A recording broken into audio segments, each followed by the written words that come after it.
Prosecutor may present her case now. Yes, Your Honor. உங்க பேரு? காஞ்சனமாலா. உங்களுக்கு கல்யாணமாகிவிட்டதா? கல்யாணமாகி விவாகரத்தும் ஆகிவிட்டது. உங்கள் மாஜி கணவர் யார் என்று சொல்ல முடியுமா? மேஜிக் மூர்த்தி. அந்த கூண்ல நிக்கிறவர் தான் என் மாஜி கணவர். உங்களுக்கும் மூர்த்திக்கும் விவாகரத்து நடந்து எவ்வளவு காலமாகிறது? 3 வருஷம் ஆகிறது. அதற்கு பிறகு உங்கள் மாஜி கணவரை எப்போது சந்தித்தீர்கள்? போன மாசம் 2ஆம் தேதி. அதாவது அவர் உங்களை பலாத்காரமாய் கற்பழித்த அன்றுதானே? ஆமாம். அவர் உங்களை எங்கு வந்து சந்தித்தார்? என் வீட்டுலதான். வீட்டில் அப்ப யார் இருந்தாங்க? நான் மட்டும் தனியா இருந்தேன். மூர்த்தி வந்ததும் என்ன செய்தீர்கள்? இவரை கண்டாலே எனக்கு கொஞ்சம் கூட பிடிக்காது. இருந்தாலும் வீடு தேடி வந்துட்டாரேங்கிற காரணத்துக்காக காஃபி கொண்டு வந்து கொடுத்தேன். பிறகு என்ன நடந்தது? என் கையை பிடிச்சு எடுத்தாரு. நான் எவ்வளவோ தடுத்து போராடியும் கூட என்கிட்ட விடாப்பிடியா மிருகத்தனமா நடந்துட்டாரு. அதாவது உங்களது விருப்பத்துக்கு மாறாக உங்களுடன் உடலுறவு வைத்துக் கொண்டார் இல்லையா? ஆமா. இந்த சம்பவத்துக்கு பிறகு அவர் உங்களிடம் ஏதாவது சமாதானம் சொன்னாரா? என்னதான் கோர்ட்ல விவாகரத்து வாங்கி இருந்தாலும் தாலி கட்டின கணவனுக்கு இந்த உரிமை உண்டுன்னு சட்டம் பேசினாரு. தேங்க்யூ. கனம் நீதிபதி அவர்களே, கோர்ட்டில் சட்டப்படி காஞ்சனமாலாவிடம் தான் இழந்துவிட்ட உறவை வீட்டில் திட்டம் போட்டு பலாத்காரமாக நிலைநாட்டி இருக்கிறார் இவரது மாஜி கணவர் என்பது தெளிவாகிவிட்டது. எனவே இவரை மாஜி கணவர் என்ற அனுதாபத்துடன் பார்க்காமல் இபிகோ 376வது செக்ஷன் படி கற்பழிப்புக்கான அதிகபட்ச தண்டனை வழங்க வேண்டும் என்று கேட்டுக்கொள்கிறேன் யுவர் ஆனர். மிஸ்டர் ஏத்ராஜ், உங்கள் குறுக்கு விசாரணையை தொடங்கலாம். Yes your honour. காஞ்சனமாலா, உங்களது கணவரை, ஐ எம் சாரி, உங்களது மாஜி கணவரை என்ன காரணத்துக்காக விவாகரத்து செய்தீர்கள் என்று கூற முடியுமா? அது வந்து சொல்லுமா. அவரு ஆண்மை இல்லாதவர். அதாவது உனக்கு உடல் இன்பம் தர லாயக்கு இல்லாதவர் சொல்லித்தானே கோர்ட்ல விவாகரத்து வாங்கினேன். ஆமா. Thank you your honour. இப்பொழுது என் கட்சிக்காரருடைய நியாயம் தங்களுக்கு புரிந்திருக்கும் என்று நினைக்கிறேன். ஊரறிய உலகறிய கோர்ட்டிலே தன் கணவரை ஆண்மையற்றவர் என்று கூறி விவாகரத்து பெற்ற காஞ்சனமாலா இன்று அதே ஆண்மையற்ற தன் மாஜி கணவர் தன்னை கற்பழித்து விட்டதாக கூறுவது கோர்ட்டையே அவமதிப்பது போன்றிருக்கிறது. That is all your honour. Murthy மீது சுமத்தப்பட்ட குற்றச்சாட்டு ருசுவாகாததால் வழக்கை தள்ளுபடி செய்து தீர்ப்பளிக்கிறேன். இனிமே உனக்கு எதிராக கோர்ட்ல ஆஜராக மாட்டேன். 90. நான் எவ்வளவுதான் அறிவாளியா இருந்தாலும் உன் முன்னால முட்டாளாவே இருக்கிறேன். 95. 95? முடியலம்மா, முடியல. மூச்சு வாங்குது, முட்டி வலிக்குது. அதெல்லாம் முடியாது. 100 தோப்புக்கரண போட்டே ஆகணும். ஐயோ, 100? ராதா, நீ செய்யறது கொஞ்சம் கூட நல்லா இல்ல. என்ன நல்லா இல்ல? இது என்ன தப்பு செஞ்சது? நீ தண்டனை அனுபவிக்கிறது அவரா? நான் என்ன தப்பு பண்ண? கேஸ சரியா ப்ரிப்பேர் பண்ணாம கோர்ட்ல போய் மண்ணை கவர்றது யார் தப்பு? இத பாருங்க, இது அப்பாவுக்கும் மகளுக்கும் இடையில உள்ள விவகாரம். இதுல தலையிடறதுக்கு உங்களுக்கு உரிமை இல்ல. இதுவும் கரெக்ட். 98. இவரே உங்களுக்கு அப்பாவா இருக்கலாம், எனக்கு குரு. இதுல தலையிட உரிமை உண்டு. இதுவும் கரெக்ட். 99. அம்மா, சாப்பாடு ரெடியா இருக்குமா? அதுதான் கரெக்ட். 100. சாப்பிட போலாம். மெல்ல மெல்ல மெல்ல தள்ளுமா.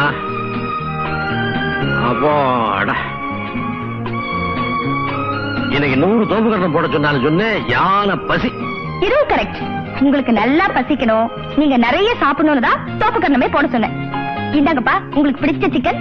உங்கத அவருக்கும் சிக்கன் எடுத்து வை. ஐயோ வேண்டாங்கம்மா, சின்னையா வெள்ளிக்கிழமை விரதம் இருக்கிறவரு. அசைவம் எல்லாம் இன்னைக்கு சாப்பிட மாட்டாரு. அப்படியா? இவ்வளவு நாளா இது எனக்கு தெரியாம போச்சு. ஏங்க, எப்ப இருந்து இந்த வெள்ளிக்கிழமை விரதம்? நமக்கு கல்யாணமான நாள்ல இருந்து.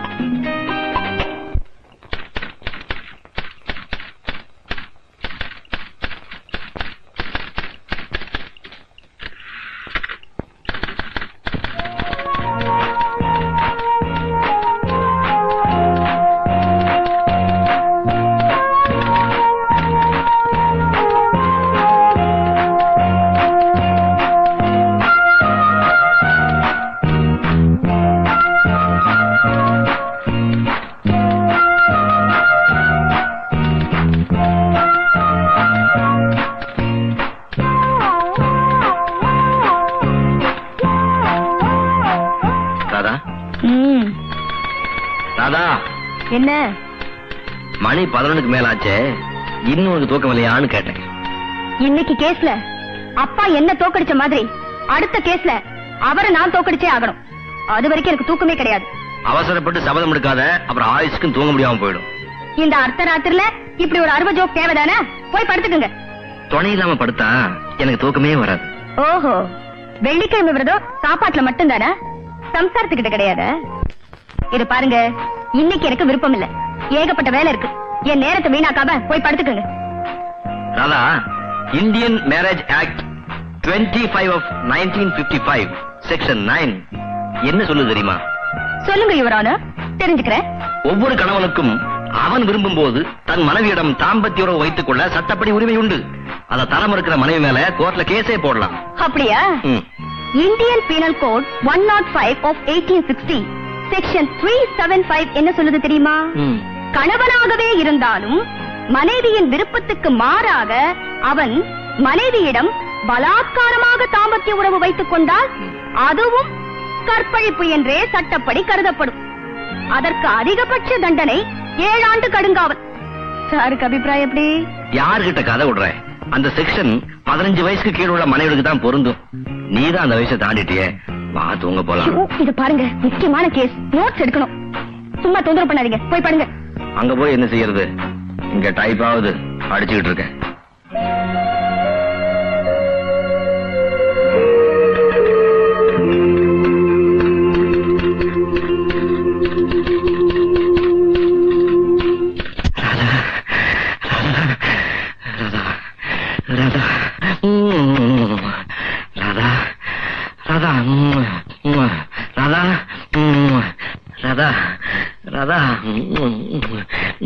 என்னங்க? என்னங்க? அதுக்குள்ள எப்படி ட்ரெஸ் சேஞ்ச் பண்ண?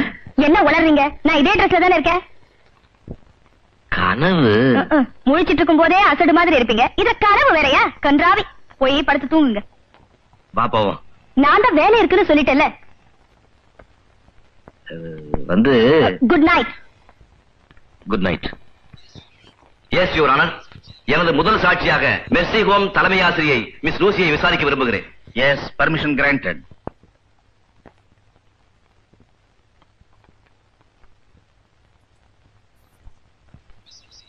மிஸ் லூசி, நீங்க எத்தனை வருஷமா ஆசிரியை வேலை பார்க்கறீங்க?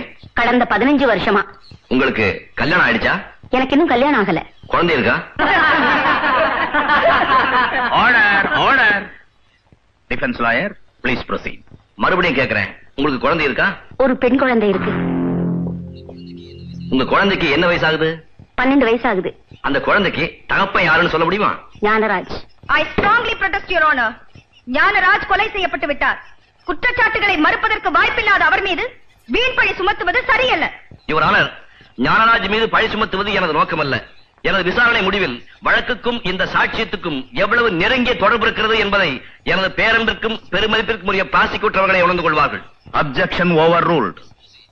மிஸ் லூசி, அவருக்கும் உங்களுக்கும் பிறந்த அந்த குழந்தைக்கு கருணை வள்ளல் ஞானராஜ் ஏதாவது பணம் கொடுத்து உதவினாரா? அவர் இந்த உதவியும் செய்யல. ஆனா அவருக்கு நெருக்கமானவங்க உதவி செஞ்சுட்டு வராங்க.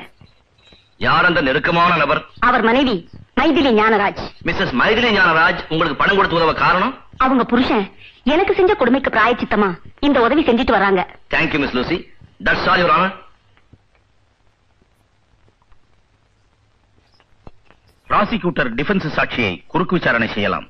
யுவர் ஆனர், இந்த சாட்சியை விசாரிக்க நான் விரும்பவில்லை. யுவர் ஆனர், ப்ராசிக்யூஷன் தரப்பு சாட்சியான மிஸ்ஸஸ் ஞானராஜை மறுபடியும் விசாரிக்க விரும்புகிறேன். Yes, proceed. அம்மா, மறுபடியும் உங்களை கூண்டில் ஏற்றி விசாரிக்கிறதுக்கு என்ன மன்னிக்கணும். பணக்கார குடும்பத்துல பொண்ணா பிறந்துட்டாலே தாலி கட்டின புருஷனை கூலிக்கார மாதிரியும் வேலைக்கார மாதிரி நடத்துற திமிர் பிடிச்ச பொம்பளைங்க தான் இங்க நிறைய பேர் இருக்காங்க. அவங்க மத்தியில புருஷன் மனசால தனக்கு துரோகம் பண்றாருன்னு தெரிஞ்சிருந்தும் அவர் பேரு கிடக்கூடாதுன்னு சிரிச்ச முகத்தோட அந்த சித்திரவதையை சகிச்சிட்டு வாழ்ந்துருக்கீங்களே, அந்த பண்புக்கு நான் தலை வணங்குறேன். ஆமா, மிஸ் லூசி உங்க கணவரை பத்தி சொன்னது உண்மைதானே? உண்மைதான். லூசிக்கு நீங்க பண உதவி செஞ்சுட்டு வர்றது உண்மைதானே? முற்றிலும் உண்மை. கடைசி ஒரு கேள்வி. முதல் நாள் விசாரணையில் உங்கள் கணவர் உங்களை தவிர வேறு எந்த பெண்ணையுமே ஏறெடுத்து பார்க்காத உத்தமர் என்று சொன்னீர்களே, அது பொய்தானே? ஆமா, பொய்தான். என் தரப்பில் விசாரிக்க இன்னும் 2 சாட்சிகள் இருக்கிறார்கள். முதலில் ஞானராஜின் டிரைவர் சபாஷினை விசாரிக்க அனுமதிக்க வேண்டுகிறேன். S, permission granted. சபாஷியன், என்ன தொழில் செய்றீங்க? 20 வருஷமா ஞானராஜ் கிட்ட டிரைவரா இருந்தேன்.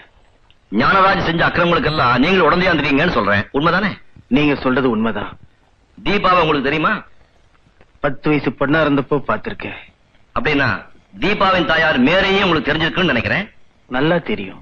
14 வருடங்களுக்கு முன்னால் மேரி தற்கொலை செய்து கொண்டாள் என்று போலீஸ் தரப்பில் சொல்லப்பட்டது. அது கொலையா தற்கொலையா? தற்கொலை இல்ல, கொலைதான். உங்களுக்கு எப்படி தெரியும்?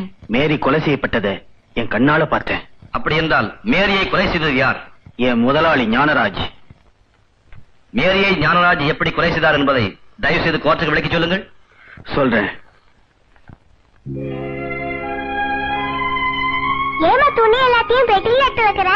நாம 2 பேரும் இந்த ஊரை விட்டே போறோமா? எந்த ஊருக்குமா போறோம்? திருச்சியில இருக்க உன் சித்தி வீட்டுக்கு. ஏமா இந்த ஊர் உனக்கு பிடிக்கலையா? இந்த ஊர் எனக்கு பிடிச்சிருக்கு. இந்த ஊர்ல ஞானராஜன் ஒரு கெட்டவன் இருக்கான், அவனை தான் எனக்கு பிடிக்கல. அவன் கண்ணுல நான் பட்டுட்டேன். இனிமே நம்ம 2 பேரையும் இந்த ஊர்ல அவன் நிம்மதியா வாழ விட மாட்டான். அதான் இந்த ஊரை விட்டே போறோம். செபாஸ்டியன் முதலாளி, மேரி சொன்னதை கேட்டியா? கேட்ட முதலாளி. இந்த ஊர்ல இருக்கிற அநாத குழந்தைகளுக்கு எத்தனை பள்ளிக்கூடம் கட்டியிருக்கேன். இந்த ஊர்ல இருக்கிற அபல பெண்களுக்கு பணத்தை பணம்னு பார்க்காம எவ்வளவு வாரி வாரி அரைச்சிருக்கேன். என்ன போய் கெட்டவன்னு சொல்றாடா? மேரி டார்லிங், இது நியாயமா? ஊரே உன்னை புகழலாம், ஆனா எனக்கு தெரியும் நீ ஒரு பசுத்தோல் போத்திய புலி. ஞானராஜ், இப்ப நீ இங்க எதுக்காக வந்திருக்கேன்னு எனக்கு புரியுது. நான் மானத்தோட வாழறவன். மரியாதை எங்கிருந்து வெளியே போயிடு.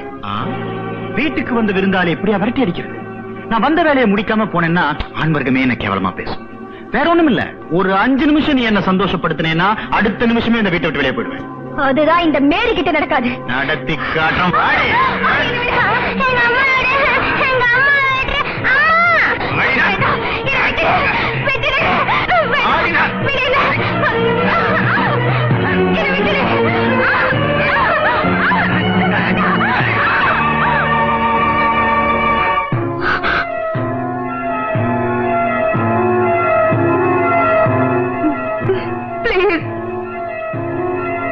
என்ன விட்டுடு.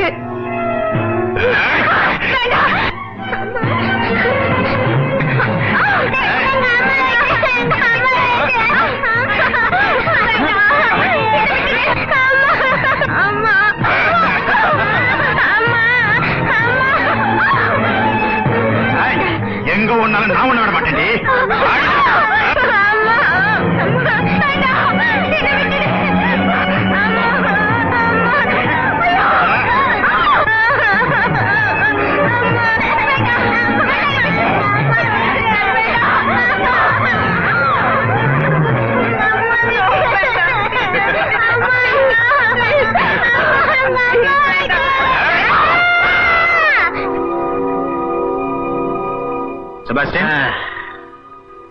முதலாளி, என் நீண்ட நாள் ஆசை இன்னைக்கு தாண்டா நிறைவேறுச்சு. வாடா போலாம். நில்லுடா. என் மானத்தை பறிச்ச உன்னை உயிரோட வெளியே போக விட மாட்டேன். மிருகவெறி பிடிச்ச பிசாசு, என்னையோட தொலைஞ்சு போ. என் உயிரை பறிக்க இந்த உலகத்துல இன்னும் எவனும் பிறந்து வரலடி.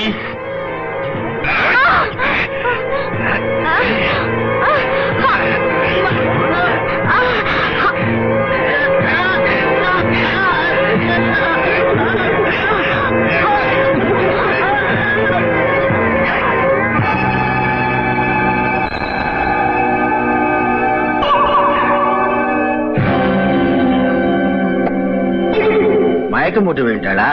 மண்டைய போட்டாரா? ஐயோ, செத்து போயிட்டாளா? இப்ப என்ன முதலாளி செய்யறது? செய்யறது என்னடா, கழுதைய கைத்துல கட்டி தொங்க விட்டுட்டு தற்கொலைன்னு சொல்லிட வேண்டியதான். முதலாளி சொன்னதை செய். ஞானராஜ் உத்தரவுப்படி மேரியோடைய சடலத்தை நான் தான் கைத்துல கட்டி தொங்க விட்டேன். தற்கொலை பண்ணிக்கிட்டதா ஊரை நம்ப வச்சேன். கர்த்தர் மேல ஆணையா சொல்றேன், இதுதான் நடந்தது. I see. I request the court to note down this point. Prosecutor, இப்போ டிஃபென்ஸ் சாட்சியை குறுக்கு விசாரணை செய்யலாம். 20 வருஷமா ஞானராஜோட குற்றங்களுக்கெல்லாம் கூட்டாளியா இருந்த நீங்க இப்ப மனசு மாறதுக்கு காரணம்? கர்த்தர் தாமா காரணம். என்ன உளறீங்க? உளரலம்மா, உண்மையைத்தான் சொல்றேன். நான் செஞ்ச பாவங்களுக்கெல்லாம் தண்டனையாத்தான் இப்ப புத்துநோயால அவதிப்படுறேன். நான் சாகரத்துக்கு முன்னால ஞானராஜ சம்பந்தப்பட்ட உண்மைகளை ஃபாதர் மைக்கேல்ட்ட சொல்லான்னு அவர்கிட்ட போனேன். அவர் சொன்னாரு, தங்கிட்ட சொல்றதை விட கோர்ட்ல போய் சொன்னா பழிவாங்கப்பட்ட தீபாவை காப்பாத்த உதவியா இருக்கும்னாரு. அதனால தாமா இங்க வந்து சொன்னேன். That's all, Your Honor. Mr. Rajesh, you can call your next witness.